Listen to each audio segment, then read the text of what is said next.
Brook Lopez posibleng puntiryahin ng Lakers bilang bagong starting center. Pero bago yan, breaking news, Jalen Green ititrade na ng Houston Rockets papuntang Los Angeles Lakers. Sa isa kasing matinding development ngayong off-season, lumalabas na puspusan na ang negosasyon sa pagitan ng Rockets at Lakers para sa isang blockbuster deal na magdadala kay Jalen Green sa Hollywood. Ayon sa mga source, ito ang proposed trade package ng Lakers. Makukuha nga daw nila si Jalen Green. Habang makukuha naman Houston Rockets sila Austin Reeves, Rui Hachimura, isang 2030 first round pick swap at isang 2031 unprotected first round pick kasama pa ang cash considerations. Ang tanong, bakit handa nang i-let go ng Rockets ang isang batang star tulad ni Green? Ayon sa ulat, hindi na ito tumutugma sa bagong direksyon ng koponan sa ilalim ni Coach Ime Udoka. Mas gusto ng Rockets ang structured defense first system.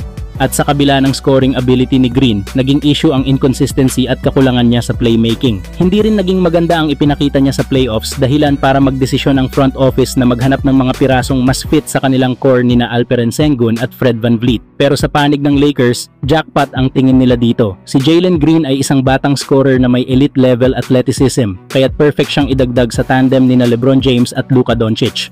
Oo, tama ang narinig mo, LeBron, Luka at Jalen Green. Isang explosive trio na kayang wasakin ang kahit anong depensa sa liga. Sa ilalim ng system ng Lakers, inaasahang lalawak ang opensa ni Green.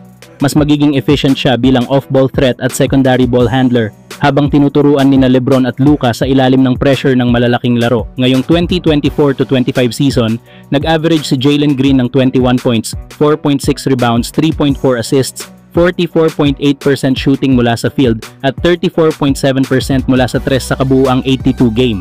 Ang consistency at durability niya ngayong taon ay nagpapakita na handa na siyang mag-step up sa susunod na level. At kung mangyari ang trade na ito, ang tanong ng buong liga, ito na nga ba ang bagong powerhouse trio ng Western Conference? LeBron, Luka, Jalen. Isang bagong yugto sa Lakers history ang maaaring magsimula. Samantalang isa na namang veteranong big man ang nauugnay sa Los Angeles. At ngayon, mukhang may dahilan kung bakit swak na swak ito para sa magkabilang panig. Sa gitna ng patuloy na roster evaluation ng Lakers, isa sa mga pangalan na lumulutang ngayon ay si Brook Lopez. Isang 7-foot center na may championship experience at kilala sa kanyang elite rim protection at deadly 3-point shooting. Sa edad na 37, hindi pa rin kumukupas ang impact ni Lopez sa depensa at spacing, bagay na tiyak na kailangan ng isang team na may mataas na ambisyon tulad ng Lakers. Sa kasalukuyan, si Lopez ay nasa huling taon ng kanyang 2-year $48 million contract sa Milwaukee Bucks na may fully guaranteed na $23 million para sa 2025 season. Isa itong kontrata na mabigat pero pasok pa rin sa range ng mga kuponang handang magbayad para sa quality veteran presence.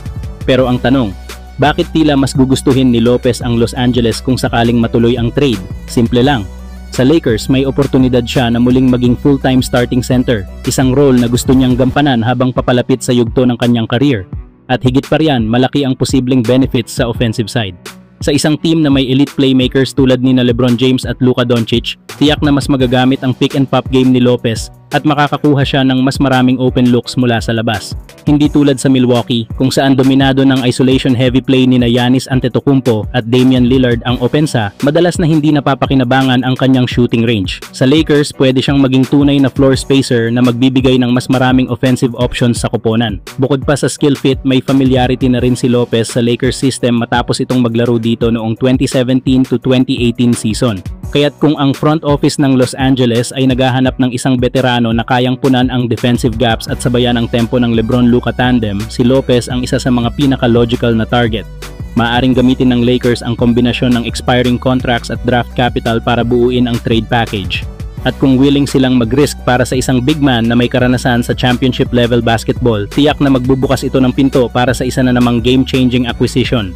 Abangan ang susunod na hakbang dahil kung tuluyang mapunta si Brook Lopez sa Los Angeles, isa na namang piraso ang mabubuo sa championship puzzle ng Lakers.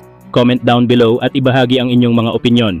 Huwag kalimutan mag-like, share at mag-subscribe para lagi kayong updated sa mga bagong balita.